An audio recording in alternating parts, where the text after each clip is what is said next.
Buenas tardes a todos los que estáis en la sala y los que nos seguirán, supongo, a través de los medios técnicos. Enfilamos la última sesión de este Congreso Internacional de Transparencia en su séptima edición.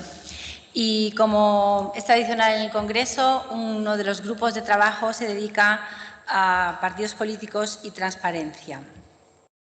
Mi nombre es María Salvador Martínez, soy profesora titular de Derecho Constitucional en la Universidad Nacional de Educación a Distancia y directora del Centro de Estudios de Partidos Políticos que funciona en esta universidad, en la UNED. Para nosotros, como centro y para mí personalmente, es una satisfacción estar aquí hoy en este grupo de trabajo. Repetimos, es la tercera edición en la que tenemos la suerte de que el Congreso cuenta con la colaboración del Centro de Estudios de Partidos y nos encarga la responsabilidad de coordinar este grupo. Bien, tiene todo el sentido, no voy a añadir nada, que un Congreso de Transparencia dedique un grupo de trabajo a los partidos políticos y la transparencia. Es verdad que la ley de transparencia, en general la idea de transparencia y gobierno abierto está fundamentalmente dirigida a las instituciones, pero que duda cabe que la transparencia juega un papel fundamental en el régimen jurídico de los partidos y, sobre todo, que determina esa relación entre los ciudadanos y los partidos, de la que depende la confianza de los ciudadanos en los partidos y, en definitiva, en el funcionamiento democrático del Estado, en la legitimación, en la confianza en el sistema.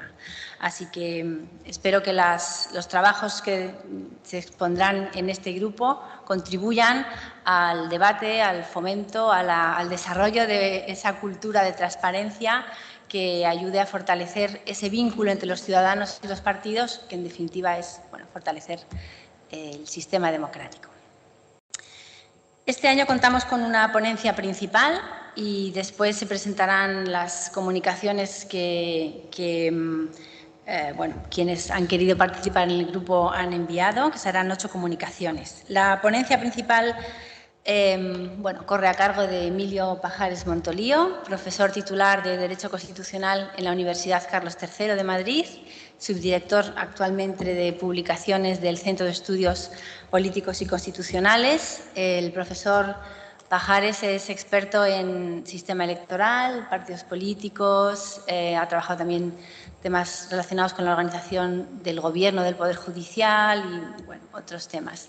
Está aquí hoy porque uno de los ámbitos en los que ha enfocado su investigación es la financiación de los partidos políticos y nos interesaba mucho que nos explicara su punto de vista, el análisis que él hace de en qué momento estamos en lo que se refiere a transparencia y financiación de los partidos políticos. En congresos anteriores hemos analizado otros aspectos relacionados con la transparencia y los partidos y este es uno de los temas que es fundamental tratar, así que nos parecía perfecto el tema. Pues yo creo que nada más. Emilio, te cedo la palabra y muchas gracias por estar aquí. Muy bien, encantado. Muchas gracias, María, en primer lugar, por la invitación a participar en este congreso, que la verdad es que era algo que tenía pendiente. Desde que se creó este grupo de trabajo sobre transparencia y partidos políticos, yo creo que hace 3 o 4 ediciones, siempre estaba pensando que yo debería haber presentado algo, debería presentar... A lo mejor estaba esperando a que me invitaran a hacer la ponencia principal. Es broma, pero me parece una idea excelente la de ligar partidos y transparencia, ¿no? De hecho,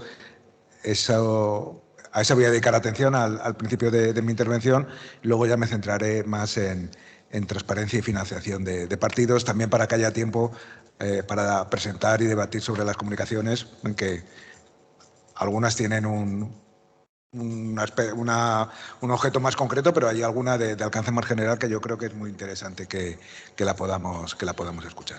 Por supuesto, agradezco a todas las personas que han participado en la organización del Congreso, desde Javier Sierra en adelante, y como está presente, pues también le quiero agradecer a Alicia González Moro, que ha hecho alguna gestión para hacer posible mi presencia aquí.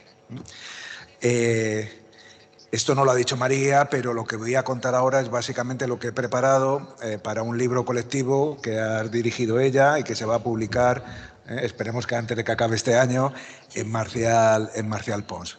Y en realidad viene de un trabajo anterior que publiqué en 2018, que a su vez tiene su origen en una ponencia que hice en un congreso que se celebró en Las Palmas de Gran Canaria, invitado por Juan Rodríguez Drincourt, para hablar también de este tema. Justo en ese momento, marzo de 2015, estaba a punto de entrar en vigor la última norma que ha modificado estas cuestiones, que modificó la Ley Orgánica de Financiación de Partidos y también la Ley Orgánica de Partidos, para recibir, por un lado, para recibir, para que el principio de transparencia estuviera más presente en este ámbito, y de manera simultánea también se reformó el Código Penal, entre otras cosas, para introducir tipos penales expresamente dirigidos a sancionar la financiación ilícita. Yo no me voy a ocupar ahora de tipos de esos delitos. Ya había en la legislación española, solo en materia electoral y, por tanto, en la ley electoral, en la LOREG, delitos relacionados con la financiación, con infracciones de las normas de financiación. Ahora ya se han ampliado a fuera del periodo electoral.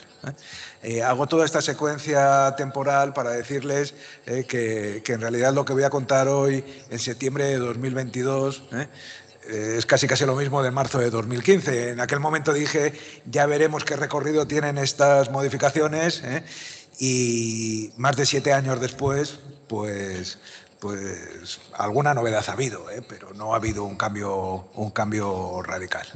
La situación es muy semejante.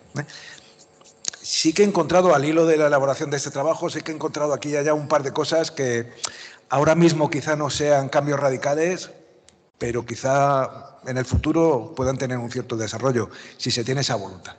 Ahora lo veremos. ¿Me dejas? Bueno, he dicho que quería hablar poco, no agotar todo el tiempo que me han dado, de unos 25 minutos, pero resulta que he preparado una presentación que tiene 15 diapositivas, así que voy a tener que dedicar minuto por diapositiva para ser breve. La primera, bueno, es más o menos lo que acaba de comentar María Salvador, y que sería un poco la justificación de por qué hay un grupo de trabajo sobre transparencia y partidos políticos. Que el principio de transparencia es un principio que debe proyectarse sobre el Estatuto Constitucional de los partidos. Esta argumentación que recojo ahí, que yo creo que es poco discutible, porque no es mía, por otra parte, es la que sirve para justificar la democracia interna. Si los partidos políticos son un elemento esencial de un Estado democrático, tienen que ser democráticos también en su seno. Si el principio de transparencia es esencial para que haya Estado democrático, para que se pueda cumplir esa condición de temporalidad y renovabilidad del poder, un poder que sea responsable y al que se le pueda exigir, se le pueda juzgar por lo que hace, cuáles son las decisiones que toma, pues también los partidos políticos que aspiran a ocupar por lo menos algunos órganos del Estado y hacer que su voluntad se convierta en voluntad del Estado, en un proceso de concurrencia y pluralismo, también habrá que exigirle, se podrá trasladar, a lo mejor no con la misma intensidad que para los organismos públicos, pero esa idea, esa noción mínima, ese contenido esencial del principio de transparencia se puede trasladar a los partidos políticos. No es muy habitual que haya una recepción constitucional, que se reconozca en las propias normas constitucionales este principio. Hay un autor que conozco gracias a María Salvador, no solo porque María Salvador lo cita, sino porque lo ha traducido. Se ha publicado unos escritos sobre derechos de partidos de Martin Morlock, y Morlock sostiene que el principio de transparencia integra el Estatuto Constitucional de los partidos políticos. Para un profesor alemán es fácil decir eso, ¿no? Porque en el artículo 21 de la Ley Fundamental para la República Federal de Alemania se dice que los partidos tienen que dar cuenta del origen de sus ingresos y del destino de sus gastos y de su patrimonio. Pero aunque no haya esa recepción, o una norma de ese tipo, del principio, tácita, expresa, es fácil construirla. Por tanto, es posible, hay cobertura, con mayor o menor intensidad, dependiendo de lo que digan las normas constitucionales, hay cobertura más que suficiente para que el legislador que la clave está en los detalles, claro. Si enunciamos el principio con gran alaraca, pero no se concretan luego cuáles son las obligaciones, pues la declaración constitucional no sirve para gran cosa. Esa cobertura existe. Esta sería la situación que hay en España. El Tribunal Constitucional lo ha dicho de manera general. Es posible que haya singularidades en el régimen jurídico de partidos políticos, sin olvidar que es de aplicación todo lo que implica como ejercicio del derecho de asociación. Sobre esa base, por tanto, se pueden establecer singularidades en un sentido u otro, ventajas, privilegios, derechos, por un lado, obligaciones, deberes, límites, prohibiciones, por otro. Siempre y cuando estén vinculadas a normas constitucionales, como la que exige un funcionamiento, una estructura interna y un funcionamiento democrático, o se deriven de su especial posición. Tengan relación con las funciones constitucionales, con las relevantes funciones constitucionales que tienen que cumplir. La pelota, por lo tanto, está, le pasamos el asunto al legislador. Y aquí nos encontramos con el problema habitual del derecho de partidos, que son los propios partidos los que deciden cuál es ese desarrollo legal. Con lo cual nos encontramos con la posibilidad de que adopten alguna de estas decisiones, ¿no? Pasividad, relajación, ventajismo. Pasividad, que no lo regulen, que no haya tales normas, que efectivamente nos digan en qué se concreta una estructura, un funcionamiento democrático, en qué manera están sujetos al principio de transparencia, que se relajen, que haya normas, sí, pero que sean de tan sencillo cumplimiento que realmente no se puedan apreciar singularidades.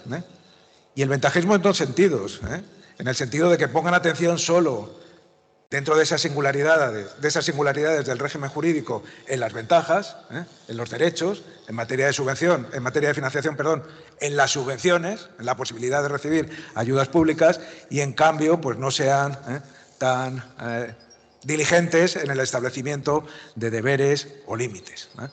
E incluso habría una variante, podríamos decir que todavía peor del ventajismo, que es que se establezcan normas ventajosas solo para una formación política o para algunas formaciones políticas, y las demás tengan normas que podríamos considerar incluso discriminatorias. A esta cuestión general se une en el ordenamiento jurídico español que la idea de transparencia se ha recibido muy tardíamente. Esto no lo voy a decir yo, al final de un congreso sobre transparencia que ha durado 3 días, porque además es un dato bien sabido, hasta 2013 no tenemos una ley de transparencia. Siendo eso cierto, no tenemos que olvidar que desde 1985 en el ámbito electoral y desde 1987 con carácter general y por tanto con periodicidad anual, ya se estableció un mecanismo de fiscalización de la contabilidad por parte del Tribunal de Cuentas. Es verdad que se hizo ligado sobre todo a la recepción de subvenciones. Como los partidos tenían subvenciones después del periodo electoral, como los partidos ya desde 1978, en periodo electoral desde 1977, Real Decreto Ley de Normas Electorales, ya la Ley de Partidos Políticos de 1978 preveía subvenciones anuales con cargo a los presupuestos generales del Estado, pues como había subvenciones, como había dinero público, estaba justificado que el Tribunal de Cuentas fiscalizara. Luego veremos qué, pero eso sirvió de base para establecer este control. No lo dejemos de lado, no lo dejamos de lado. Quiero decir que hay obligación de presentar cuentas, en 2 momentos, al término de cada ejercicio anual y después de cada periodo electoral. Que este es un organismo especializado en esta cuestión, que después de esa fiscalización se publica un informe. Se publica en el BOE, se publica en la página del Tribunal de Cuentas, hay difusión de esas cuentas. Y además hay un debate parlamentario. Como el Tribunal de Cuentas actúa por delegación, depende de las Cortes Generales, los informes se someten a un debate en la Comisión Mixta de Relaciones con el Tribunal de Cuentas, tras la previa comparecencia de quien preside este organismo. ¿Es esto suficiente? ¿Se adecúa a la idea de fiscalización? Pues seguramente no, y seguramente no es su primera configuración. Luego ha habido reformas, el propio Tribunal de Cuentas ha llamado la atención, lo hace prácticamente en todos los informes, e incluso en 2 ocasiones ha aprobado mociones solicitando, proponiendo reformas. La última el año pasado, en 2021. O sea que el Tribunal de Cuentas esto es algo que no termina de ver. Yo creo que en realidad lo que pasa es que no termina de encajar exactamente en la idea de fiscalización de las cuentas públicas, que es lo que hace según la Constitución del Tribunal, y luego además pues tenemos partidos políticos que son estructuras que sí tienen una actividad económica, pero no se dedican solo a esa actividad económica. Es una estructura complejísima que se disgrega en muchas unidades territoriales, les cuesta llevar la contabilidad. La fiscalización, además, últimamente se ha extendido a las llamadas coaliciones permanentes, coaliciones que no se crean puntualmente para concurrir a un proceso electoral, sino que de manera sistemática concurren. Entonces, se exige que fiscalizar no solo las cuentas de la coalición, sino de las formaciones políticas que integran la coalición. Y hay veces que lo presenta el partido, pero la coalición no. Bueno, es un panorama que la verdad, desde el punto de vista técnico, pues deja todavía un poco que desear. Me propongo hablar a continuación de fiscalización, pero no tanto para reflejar qué es lo que hace el Tribunal de Cuentas, sino de qué manera sirve esta fiscalización para cumplir con los objetivos de la transparencia. ¿De acuerdo? Voy a hablar de 5 cuestiones en relación con la fiscalización. Y cuando acabe de hablar de la fiscalización, aún hablaré de alguna cosa más. Lo digo a efectos preventivos. Primera cuestión que tenemos que ver sobre la fiscalización y si atiende o no, si sirve o no. ¿Quiénes están obligados, qué sujetos están obligados a presentar sus cuentas? Inicialmente, como he dicho antes, como la fiscalización surge alrededor de la idea de que se fiscaliza porque hay subvención, solamente tenían que presentar sus cuentas y solamente eran fiscalizadas las contabilidades anuales o electorales de aquellas formaciones que habían recibido ya o que tenían derecho a recibir subvención pública. Pero en 2 momentos, con la nueva y actualmente vigente Ley de Financiación del año 2007 y con la última de esas reformas a las que me refería, de marzo de 2015, se ha ampliado el número de sujetos en 2 sentidos. Las 2 ampliaciones son significativas. En 2007 se extendió esta fiscalización a las fundaciones vinculadas con los partidos políticos, estas entidades que crean los partidos, un poco para labores de divulgación, difusión, formación, pero que también desarrollan una actividad económica importante y que reciben no solo subvenciones públicas, sino también donaciones, realizan contratos con empresas privadas. A partir del año 2007 se empieza a regular este régimen de las fundaciones de manera no enteramente homogénea al de los partidos políticos, sobre todo con lo que tiene que ver con las donaciones. Hay sujetos que no pueden hacer donaciones a los partidos políticos, pero sí a las fundaciones, y los límites no son los mismos, ni el régimen de publicidad es el mismo, pero sí que tienen que presentar cuentas al tribunal, con periodicidad anual. Siendo esta significativa, quiero llamar la atención sobre lo que ocurrió en 2015. En 2015 se establece que todos los partidos políticos tienen que presentar sus cuentas anuales. Cuando hablamos de todos los partidos políticos, son todos los partidos que están inscritos en el registro correspondiente, que son más de 4.000 entidades. Lo que pasa es que la propia ley dice hay obligación de presentar cuentas, pero solo es obligatorio que el tribunal fiscalice las de los partidos que reciben subvenciones.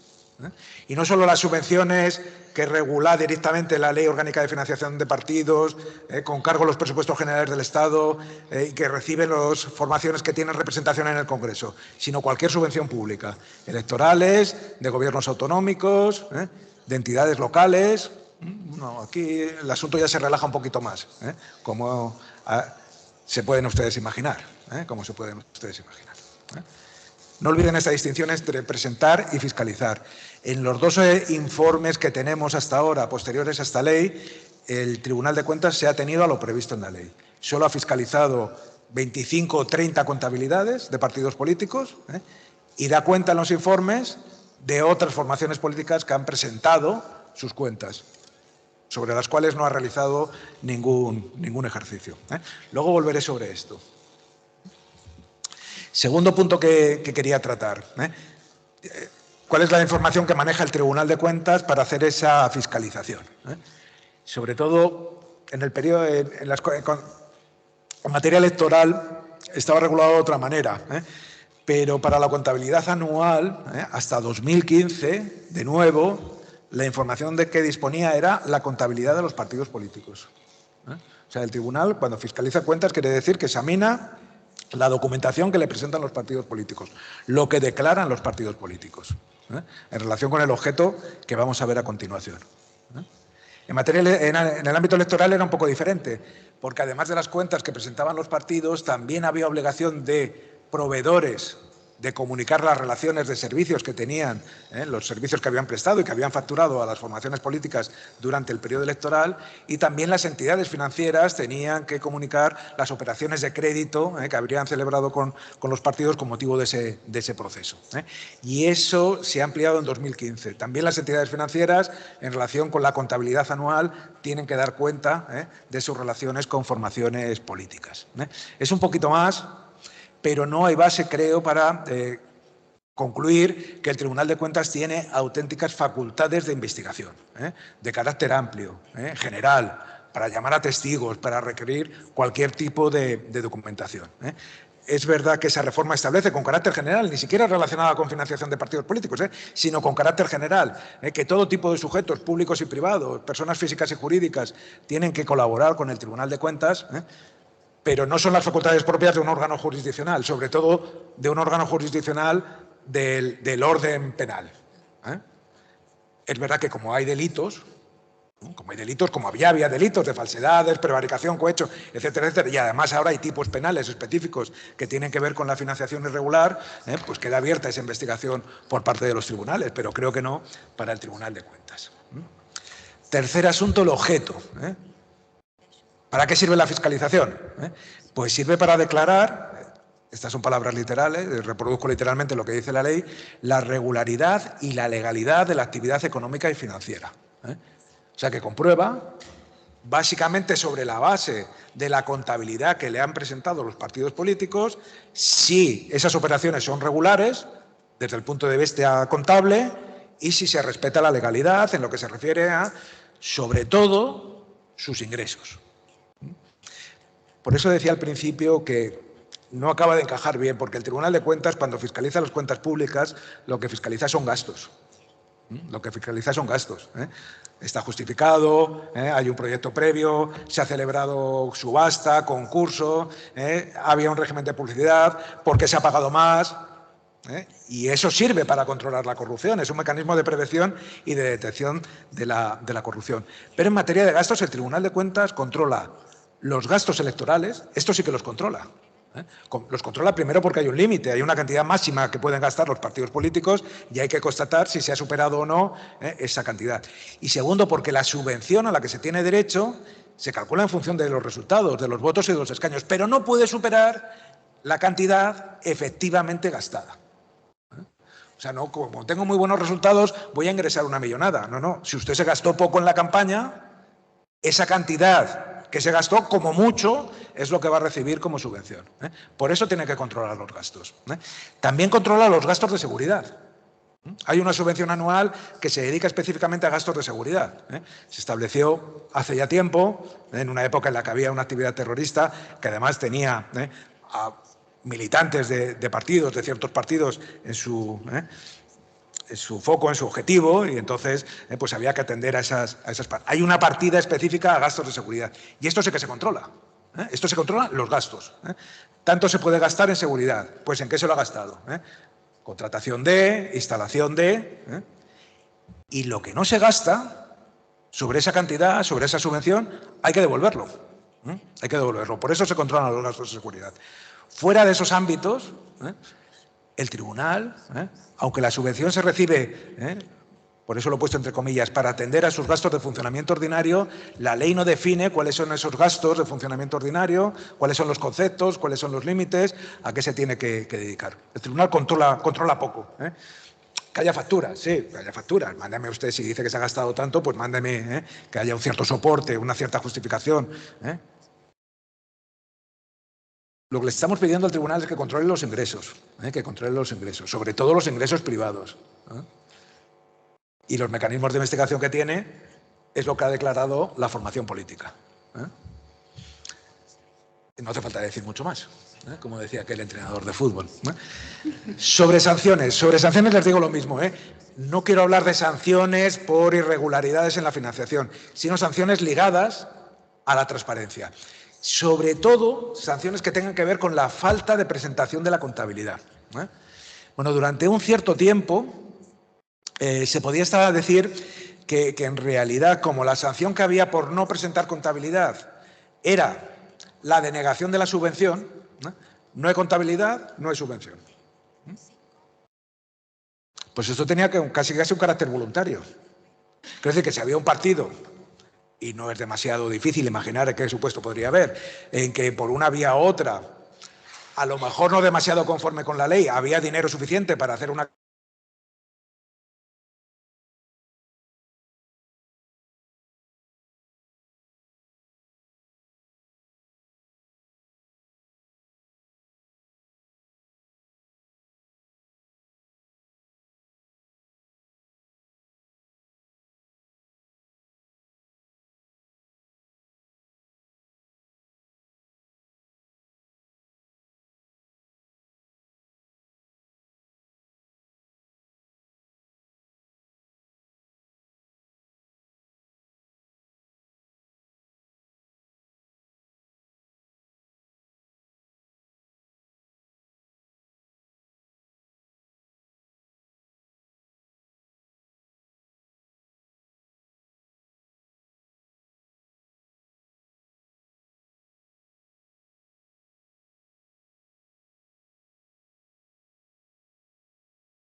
establecen las normas, los partidos designan a los miembros del Tribunal de Cuentas, que tienen que ser designados por mayoría de 2/3 de las Cortes Generales. 3, porque los informes tienen que ser aprobados por la Comisión Mixta de Relaciones de las Cortes Generales con el Tribunal de Cuentas, esto es por los propios partidos. Los problemas que están ahí, que obviamente yo no tengo solución, pero las leyes están en el Parlamento y los parlamentos están los partidos. Es verdad que los partidos no son indiferentes. Algunas de estas modificaciones y alguna sobre fiscalización y alguna cosa que quiero por lo menos apuntar que ha venido después, pues hay informes del Greco, ha habido entidades privadas, Transparencia Internacional, Más Democracia, fundaciones que están preocupadas por controlar, hacer baremos, que le piden información a los partidos políticos. Y aunque solo sea para salir bien puntuados en esos informes, pues se hace unos esfuerzos. Aquí están los cuadros que les decía. Si tienen interés pueden ver las fechas. No creo que sean del todo insensibles, pero ese es un problema que está ahí. Hay que tener en cuenta que en España las dos normas básicas que regulan esta materia son leyes orgánicas, o sea, que requieren mayorías reforzadas. Es verdad que a veces esa mayoría la ha tenido un solo partido político, pero cuando se apela de, bueno, grandes acuerdos, digo, bueno, pues es que en España hace falta mayoría absoluta del Congreso, que mucho más tampoco se puede pedir en el marco constitucional en el que estamos. Es verdad, y esto sí que en España, esto es una cosa que llama mucho la atención, en otros países la jurisprudencia constitucional ha sido muy activa en la corrección de estas normas, en materia de financiación. Alemania, Francia, Canadá, Estados Unidos, en un sentido o en otro, pero se ha llevado ante los tribunales y los tribunales han juzgado y han concluido en que esas normas eran inconstitucionales. No hay en España ningún pronunciamiento del Tribunal Constitucional sobre la materia. Estos asuntos no se han llevado ante la jurisdicción constitucional. No puedo decir mucho más, que no se han llevado, Sobre el nombramiento de miembros de altos organismos del Estado por mayorías reforzadas, pues yo creo que se ha debatido tanto que tampoco tendría nada que decir. No pasa solo con el Tribunal de Cuentas. Y los problemas que pueda generar que esta o aquella persona ocupe ese puesto a propuesta de este o aquel partido, creo que en el Tribunal de Cuentas están un poquito más atemperados. Quiero decir, como estamos aquí no nos ve nadie, yo creo que no es lo mismo el Consejo General del Poder Judicial que el Tribunal Constitucional. No es lo mismo, a propuesta pero no es lo mismo, las mayorías no funcionan igual. A veces sí, pero a veces no. En el Consejo, sí o sí. Y el Tribunal de Cuentas, por lo menos en lo que se refiere a financiación de partidos, no hay dos bloques, no hay a propuesta a favor, en buena medida porque siempre que se habla de esto de competencia de partidos, sobre todo de competencia electoral y de financiación, hay algunas metáforas, antes como le he dicho a Andrés que era colchonero, hay metáforas futbolísticas, ¿no? El campo inclinado, el equipo dopado, el árbitro casero. En este caso el Tribunal de Cuentas no es que sea casero en el sentido de que pite siempre a favor del mismo partido, porque como he dicho antes, el principio de transparencia no es un problema de relaciones entre partidos, sino de relaciones entre partidos y ciudadanía. A lo mejor es que pita siempre a favor de los partidos. Pero es lo que marcan las leyes también, ¿no? En fin, son cuestiones que puedo apuntar. Reconozco que no tengo solución para ellas. Por lo que se refiere al debate en el seno de la comisión mixta, la comisión parlamentaria, en general la comisión acepta, en los términos que se propone por el tribunal, no solo el informe, sino también las recomendaciones. A veces no todas, a veces no todas. Últimamente algunas que propone el Tribunal de Cuentas luego no salen en la resolución de la comisión, pero no es una ocasión para poner de manifiesto que el Tribunal de Cuentas está al servicio de una mayoría por su composición. No es ese el problema. Y esta sería la otra parte, por así decirlo. Bueno, critiquemos lo que ha hecho el Tribunal de Cuentas, critiquemos las leyes, critiquemos a los partidos políticos, pero la fiscalización también ha tenido algunos rendimientos. Y Y no sé si he sido muy generoso en el reconocimiento, pero lo he puesto en letra tan pequeña que yo ahora mismo no los puedo leer. Pero sirve.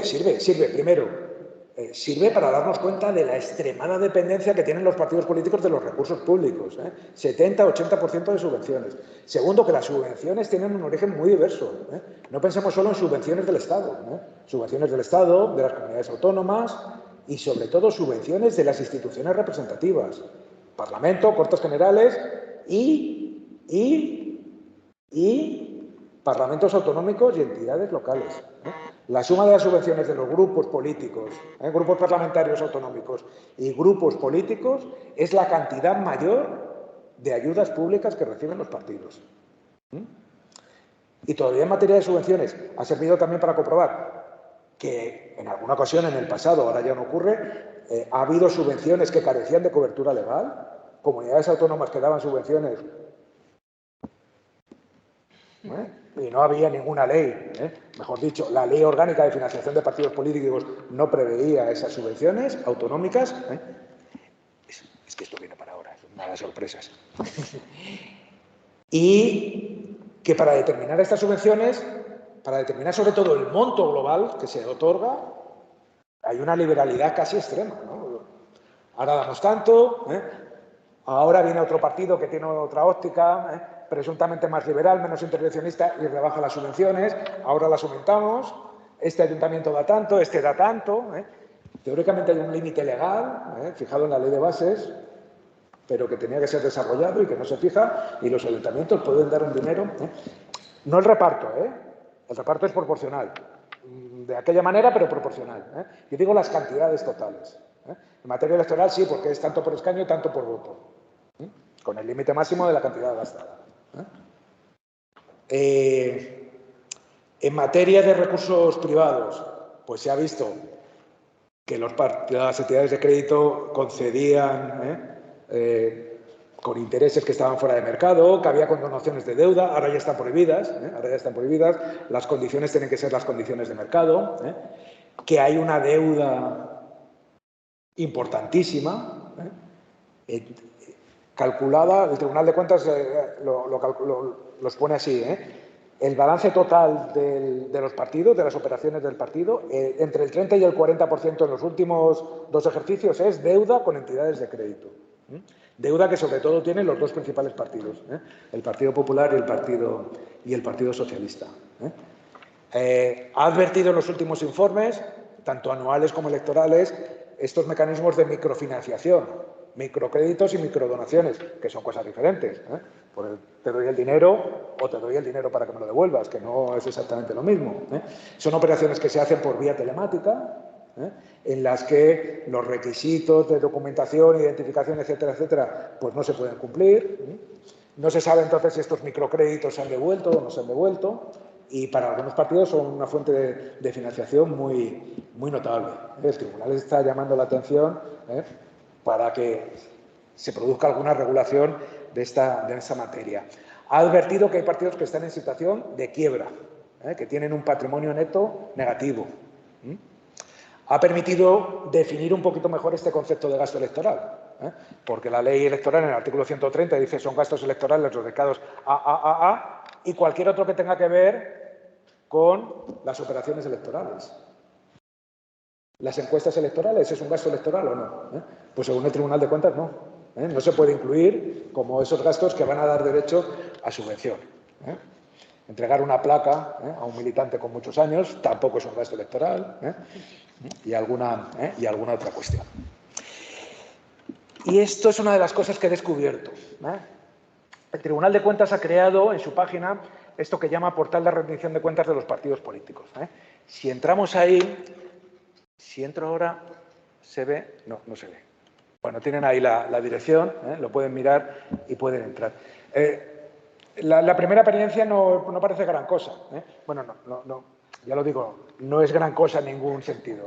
Pero lo primero que se ve, parece que es simplemente una plataforma para que los partidos puedan presentar por vía telemática sus cuentas. Está bien, pero bueno, por eso no hay ni más ni menos transparencia. Es simplemente ponerse al día, no es una... Pero si entran en esa página, ahora no se puede hacer desde aquí, pero si quieren luego nos salimos y lo miramos. Un poquito más abajo el tribunal habla de un observatorio de rendición de cuentas. Y ahí el tribunal da un poquito más de información. Por ejemplo, sobre todo información que tiene que ver con los años sobre los que todavía no hay informe. 18, 19, 20, 21. ¿Qué partidos han presentado ya la contabilidad? Aunque no la enseña, pero sí que dice qué partidos la han presentado y cuándo. Entonces se puede buscar por partidos e ir buscándolo. Si te dice, si quiere usted ver la contabilidad, váyase a la página del partido. Ahora lo veremos, la tienen que publicar. ¿De acuerdo? Y también dice, en términos globales, las formaciones políticas y otras entidades obligadas que han presentado información. Fundaciones, partidos, coaliciones, federaciones de partidos, etcétera, etcétera. Y de ahí podemos ver que esa serie que les decía antes, de 300, 400 partidos, se ha mantenido igual en los años sucesivos. No es que en los primeros años nos pilló de sorpresa, no sabíamos que había que presentar cuentas. Bueno, pues en el 21 igual, en el 21 igual. En esta plataforma de presentación de cuentas telemática hay inscritas 800 entidades, no solo partidos, también fundaciones, coaliciones, etcétera, etcétera. Y de esas 800, aproximadamente la mitad presentan cuentas. Así que hay 400 que se han tomado la molestia de inscribirse, pero luego no han presentado cuentas, o un año sí o no, en fin. Yo no me quiero hacer ilusiones, pero este observatorio, a lo mejor, con una cobertura legal, con un poquito de medios, no habría falta crear 10 personas con retribuciones, no. Un equipo informático, personas que conozcan la... Vaya usted a saber, si se quiere, si se quiere. No le digo que el Tribunal de Cuentas lo tenga que hacer, pero aquí hay algo, aquí hay una preocupación por lo menos, una preocupación por lo menos. La dirección es esa, cuentaspartidospoliticos.es. Esta es la página, Sí, se ve. Y esto es lo que les decía. Yo no les sale, lo veo yo. Bueno, pues bajan un poquito y mírenlo. Insisto, no es gran cosa, no me quiero ilusionar, pero bueno, quién sabe. ¿Quién sabe? Volvemos. Y eso es lo que va a decir la fiscalización por el Tribunal de Cuentas. Como les he dicho antes, pues ha habido una recepción del principio de transparencia y una regulación específica. En la ley de transparencia se establece que los partidos políticos son sujetos obligados. ¿Cómo vamos de tiempo, María? Mal, ¿no? como era de prever. Bueno, en la ley de transparencia se establece que los partidos políticos son sujetos obligados, pero es una regulación un poco difícil de seguir, que además no ha tenido desarrollo reglamentario. Casi 10 años después todavía seguimos sin desarrollo reglamentario. Esa obligación que tienen los partidos políticos en realidad es solo para las normas de publicidad activa, no para el derecho de acceso. No para el derecho de acceso. Y dentro de la publicidad activa hay una remisión a artículos. En el artículo 8 los apartados 1 y 2 sí, el 7 no se sabe, pensamos que sí.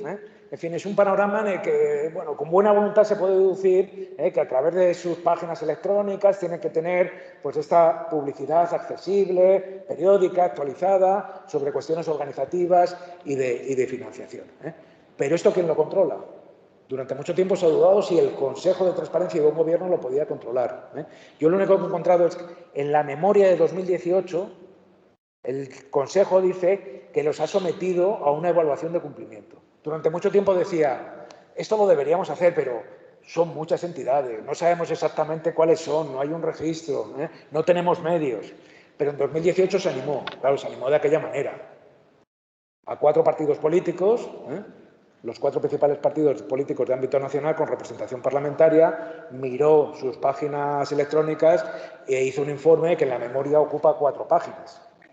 Así que fue una cosa, y básicamente para decir, sí, información hay, insuficiente en algunos puntos, sobre todo hay información financiera, pues claro, porque lo exige la Ley Orgánica de Financiación de Partidos Políticos, ahora lo veremos. Y luego hay este o aquel partido que tiene alguna buena práctica, tiene un código ético que lo publica también y poco más, Pero como ahora estamos hablando tanto de reforma de la Ley de Transparencia, pues a lo mejor en este empujón, bueno, aquí sí que no me hago ninguna ilusión. Yo creo que la transparencia va a ir más por la legislación específica, sobre todo en materia de financiación. una serie de reformas que podrían insertarse. Paloma Biglino, en un artículo, en un capítulo de un libro que tiene sobre criterios de la Comisión de Venecia en materia de transparencia de financiación de partidos políticos, distingue dos momentos. Uno inicial, que sería el que hemos visto, obligación de presentar cuentas ante un órgano especializado. Eso sería la fiscalización ante el Tribunal de Cuentas. Pero ya en segundo momento, con esta situación crítica de la democracia representativa, el deseo de mayor democracia y la posibilidad de utilizar medios electrónicos en los que pues son mecanismos en los que no hay esa mediación. Hay que mantenerla, ¿no? Pero por supuesto que tiene que haber control y exigencia de responsabilidades, eso solo lo puede hacer un organismo público. Pero lo que se quiere es que la ciudadanía pueda acceder directamente a la información. Hay algo de eso en las reformas más recientes. Tres cosas y con esto acabo. Primero, publicidad de las subvenciones. Lo estableció la ley del año 2015, una obligación específica de que las entidades públicas, ojo que esta no es una norma dirigida a las formaciones políticas, sino a las entidades públicas, con carácter, por lo menos una vez al año, tienen que publicar el detalle de las subvenciones públicas. ¿A quién, qué subvenciones dan y a quién? Claro, la situación es un poco tremenda, porque para saber entonces las subvenciones habría que ir a las páginas de todas y cada una de las entidades públicas. 8.000 ayuntamientos. 8.000 ayuntamientos. Bueno, hay un sistema nacional de publicidad de subvenciones y ayudas públicas que tiene una base de datos sobre subvenciones a partidos políticos. Que la página, tienen ahí la captura. Estaríamos en lo mismo que el observatorio. Está bien, es un avance. Pero si uno intenta buscar datos por partido político y teclea partidos políticos, le salen casi 90 referencias. Grupo político del Partido Popular en el Ayuntamiento de Llodio, en el Ayuntamiento de no sé qué, en la Diputación Provincial. Esto habría que ir un poco, esto lo ha dicho el Tribunal de Cuentas en la última moción, en la de 2021, hay que poner una etiqueta, y que podamos identificar a los partidos políticos, toda la estructura de los partidos políticos, porque es que si no, no avanzamos. En esto se ve.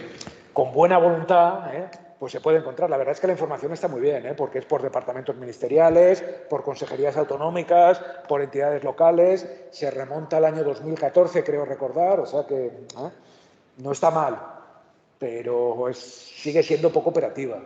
Y aquí hay unos requisitos que no es solamente dar información, lo habéis dicho en vuestros trabajos, Mónica, María, sino dar una información que sirva para algo, que sirva efectivamente para controlar. Si tengo que perder 3 días en buscar toda la información sobre un partido. Segunda, esta obligación sí que se dirige a las formaciones políticas. Y además se estableció en 2012 y en 2015 se perfeccionó. Y es la obligación que tienen las formaciones de dar cuenta en sus páginas electrónicas de balance y cuenta de resultados, créditos, subvenciones y identidad de donantes por una cantidad superior a 25.000 euros. El Tribunal de Cuentas nunca ha dicho quién dona dinero a los partidos políticos. Dice, tal partido declara tener unas donaciones de tal, tal, tal y tal. Y el tribunal comprueba si son legales. Si es persona física, si es persona jurídica, si se ha identificado, si no ha identificado, si una misma persona no dona durante un ejercicio anual más de la cantidad prevista por la ley. Pero no dice quiénes son esos donantes. En 2012 se obliga a las formaciones políticas a revelar donaciones por importe superior a 25.000. Yo las veces que he mirado las páginas, creo que hay una comunicación de José Luis Mateo sobre esto y a lo mejor nos tiene... pero yo las veces que he mirado, la información es: no hemos tenido ninguna donación superior a 25.000 euros de una sola persona. Con lo cual, seguimos sin saber quién dona dinero a los partidos políticos, que se dona muy poco por lo demás. Y eso que hay estímulos fiscales, hay desgravaciones en el IRPF, pero no se declara. No se declara. El plazo se modificó en 2015. Esto lo tienen que publicar los partidos políticos, su contabilidad y estas cuestiones en concreto, un mes después de la presentación del informe anual ante el Tribunal de Cuentas. En general, lo he revisado para cuando le veré este artículo, y todos los partidos tenían información del año 2022, salvo Vox, que todavía tenía la de 2021. No sé si es que ha presentado las cuentas con retraso, si todavía no ha cumplido con esta obligación. Esto fue este verano. Ya estamos en otoño. Y lo que no se establece exactamente es quién lo controla. Pero el Tribunal de Cuentas ha dicho, no, lo controlo yo. En los informes hay un apartado que es evaluación del cumplimiento de las normas de transparencia y, ojo, también de otras cuestiones. El Tribunal se pronuncia, por ejemplo, sobre el cumplimiento de los criterios de igualdad en materia de género en las cúpulas de los partidos políticos. El Tribunal de Cuentas se recoge en los últimos informes. No sé muy bien a santo de qué, si os soy sincero, pero lo está haciendo, lo está haciendo. Y uno de los cuadros, de esos cuadros resúmenes finales, se refiere precisamente a esto, al cumplimiento de las obligaciones derivadas de las normas de transparencia, no solo previstas en la Ley Orgánica de Financiación de Partidos Políticos, como digo. Y ahora ya sí, la última, esta figura, que esto... Bueno, tiene que ver con la organización de los partidos, tiene una vertiente orgánica.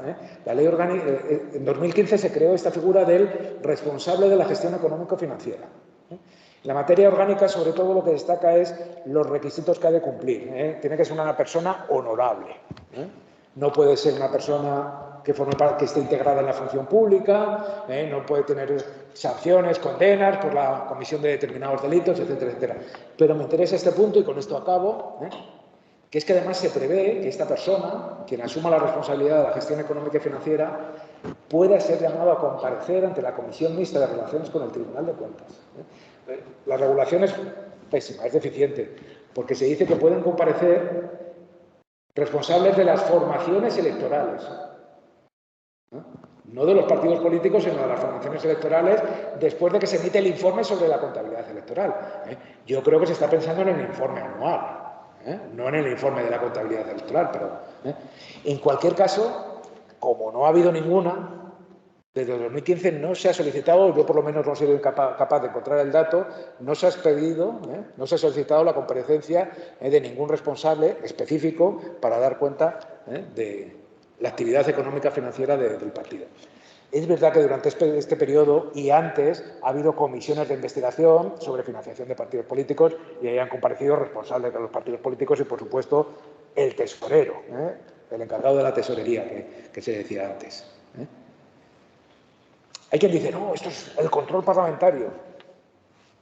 Bueno, no sé si es una gran innovación, porque las comparecencias de autoridades y particulares están previstas desde hace mucho tiempo. Lo que hay que hacer es justificarlas. Los órganos del parlamentarios tienen que admitirlas y hay esa mínima justificación. Pero bueno, se añadió. Por eso les decía, termino como empecé. En algunos puntos, y en este claramente, pues no se puede decir que haya cambiado mucho la cosa desde marzo, desde 2015, cuando por primera vez tuve que hablar en público de estas cuestiones. En otros puntos, como creo que he querido reflejar, no hay que ser tan pesimistas, alguna cosa sí que ha mejorado. Me temo que he rebasado ampliamente el tiempo asignado, así que aquí lo dejo. Muchísimas gracias. Y pido disculpas a Andrés Dueñas por haber hecho referencia. Bueno, muchísimas gracias, Emilio. Bueno, muy bien, la intervención magnífica, creo que clarísima toda la exposición, además ha cubierto todos los aspectos, bueno, no ha dejado nada, muy bien, me ha gustado muchísimo. Yo no quiero hablar mucho porque vamos a aprovechar para que participen todos los comunicantes, pero es verdad que esta materia, es que yo creo que es de las más complicadas en materia de partidos y transparencia, es que porque se unen además los elementos técnicos, económicos, que todo es muy complicado. Y a lo mejor, o sea, yo me coincido contigo, del 15 aquí, bueno, igual no ha cambiado todo radicalmente, pero sí que bueno, hay signos positivos, pero desde el principio aquí sí que ha habido, sí que yo creo que al principio es que no teníamos nada, y el pobre Tribunal de Cuentas no podía prácticamente hacer nada, no había ni una sección dedicada a partidos políticos, no sabían ni qué hacer con ellos ni con lo que les mandaban. Por eso las mociones. Claro. Por eso la moción. Nada. Es que no sabían, se hablaba de sanciones y no sabían si el propio Tribunal de Cuentas podía sancionar. No había procedimiento. Nada. Y bueno, sí, hay que ver. Pero bueno, sí que se ven signos y el apoyo de entidades internacionales como la Comisión de Venecia es fundamental. Y el apoyo, me ha gustado mucho que has recordado, sí, de la presión social que se puede hacer. También, eso también anima a los partidos en esta materia. Bueno, pues no... Yo creo que si queréis dejamos... salvo que alguien quiera hacer una pregunta así concreta. Comunicaciones. ¿No? Pues damos paso a los comunicantes y si al final tenemos un poquito de tiempo, pues aprovechamos para comentar todo. Empezamos entonces con las comunicaciones y participarán primero los comunicantes que están aquí en la sala. En primer lugar, Andrés Ibardueñas Castillo, por favor. Yo creo que tiene Sí, pongo aquí. No sé si el micro, sobre todo por las personas. Por aquí, tiene que ser por aquí. Que no Sí, como... sí, lo voy a Pues te pones aquí si quieres. No, pero puede utilizar este, ¿no? puedo utilizar. No, es que el micro para Tiene que los ser que por están ahí. en casa, que el que se escucha Vale. es este. Me cuesta porque hemos tenido algún problema en en otros momentos. Bueno, Andrés Iván Dueñas Castillo, que es fiel a este grupo de trabajo, clásico. Muchísimas gracias por haber participado otra vez en este grupo y seguir apoyando estos temas. Viene de la Universidad de Valladolid y presenta una comunicación que lleva por título La necesaria publicidad de los acuerdos de las mesas de los parlamentos. Y nos reconduce a la actividad de los partidos en los órganos parlamentarios, que también afecta, entra dentro de lo que nos interesa. Así que, bueno, nada más, te doy la palabra antes. bueno, buenas tardes a todas y a todos. Iba a decir que es un poco extraño, en primer lugar, agradecer a la organización del Congreso cuando uno está dentro del comité organizador, ¿no? Así que, más allá de decir que yo estoy muy agradecido, y ya que estoy aquí aprovecho públicamente de formar parte de este maravilloso equipo, ¿no? que se ha formado, también pues para pedir disculpas a los congresistas si hemos cometido algún error. Así que bueno, por supuesto, bueno, gracias a María, a Emilio por la conferencia, que me ha parecido fabulosa, y yo encantado de que haga referencia sobre mi colchonerismo, Emilio, iba a decir, qué orgulloso. Así que nada, no hace falta pedir disculpas. Efectivamente. Yo iba a decir que yo voy a compartir, o sea, voy a coger más bien la brocha gorda, ¿no? Y voy a compartir una reflexión sobre un problema que bueno, le he dado alguna vuelta, pero que todavía, pues a lo mejor le falta un poquito más de desarrollo, ¿no? Así que también pido disculpas en ese sentido, pues al resto de compañeros comunicantes, a la audiencia, si ven que a lo mejor pues no está tan concreto, ¿no? Como el resto de comunicaciones y, desde luego, la ponencia principal. Precisamente el motivo de plantear esta comunicación, que al ver el título a lo mejor parece que no tiene mucho que ver con los partidos políticos, pero está dentro del ámbito parlamentario, como ha dicho María, pues trae causa del problema que se planteó a raíz del voto telemático emitido por el diputado Alberto Casero cuando se aprobó, bueno, el Decreto Ley 32/2021 de medidas urgentes para la reforma laboral, la garantía de estabilidad en el empleo y la transformación del mercado de trabajo, que ya sabéis que al final pues aprobó por ese estrecho margen, por el error de este diputado, ¿no?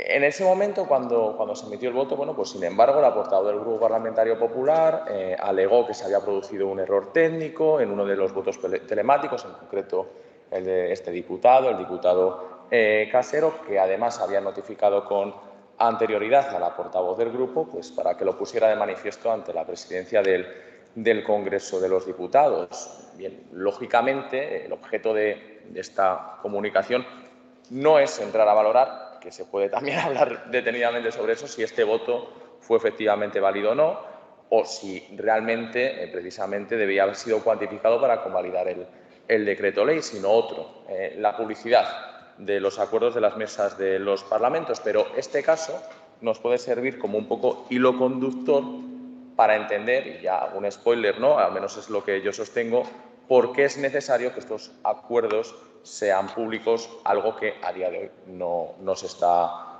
produciendo. Bien, volviendo al caso que nos sirve de hilo conductor, el voto telemático, que, como sabéis, está regulado en el artículo 82.2 del Reglamento del Congreso de los Diputados, me voy a referir al ámbito parlamentario del Congreso, que ha sido modificado recientemente, el 26 de mayo de 2022, bueno, pues está previsto para los casos de embarazo, maternidad, paternidad, y ahora se han introducido situaciones excepcionales de especial gravedad, además de enfermedad. Bien, antes de esta reforma operada en mayo, solamente se preveía para casos de embarazo, maternidad o paternidad.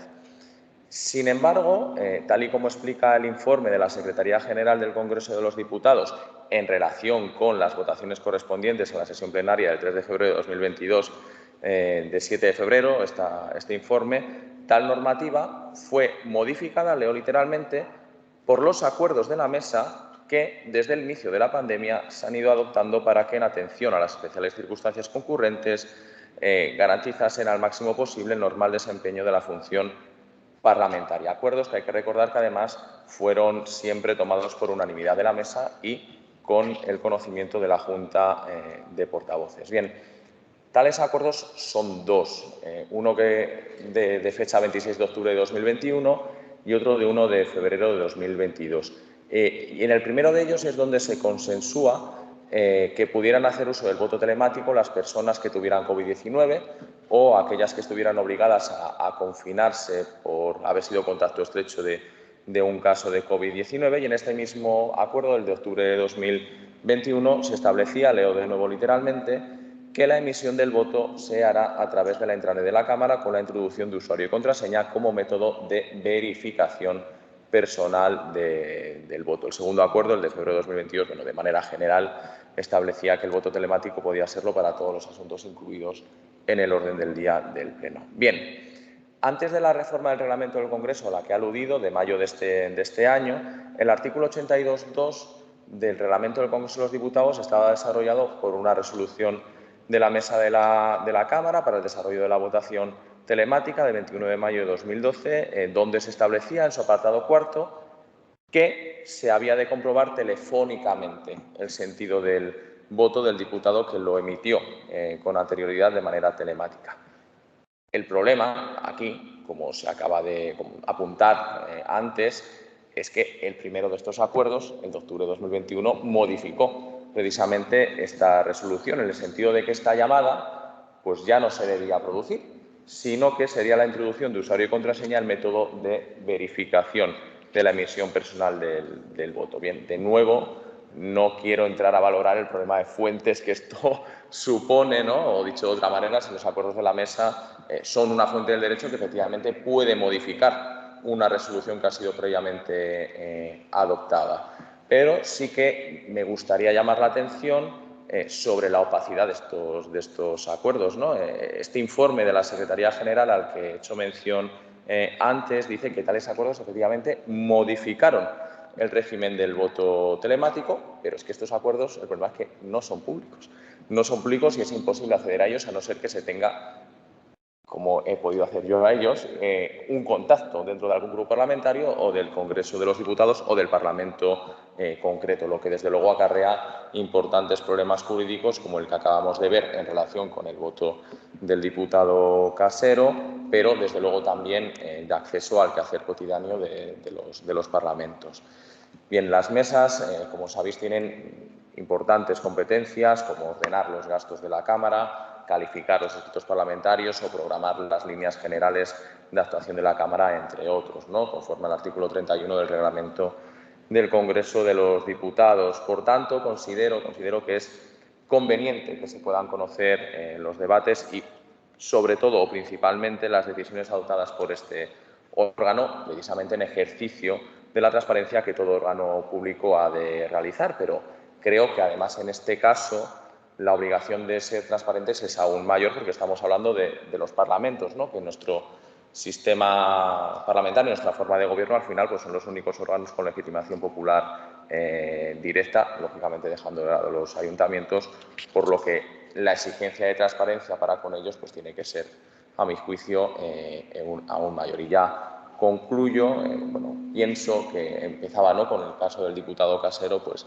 pone de manifiesto, en relación con la reforma laboral, pues pone de manifiesto el problema de la opacidad de estos acuerdos de las mesas, que además, como he dicho, pues también deciden otras cuestiones tan importantes como ejecutar el presupuesto de la Cámara y creo que hacer públicos estos acuerdos pues, sería un ejercicio, desde luego, que mejoraría la democracia y la relación entre representantes y representados, ya que daría lugar a poder conocer de una mejor manera cómo funcionan nuestras asambleas legislativas.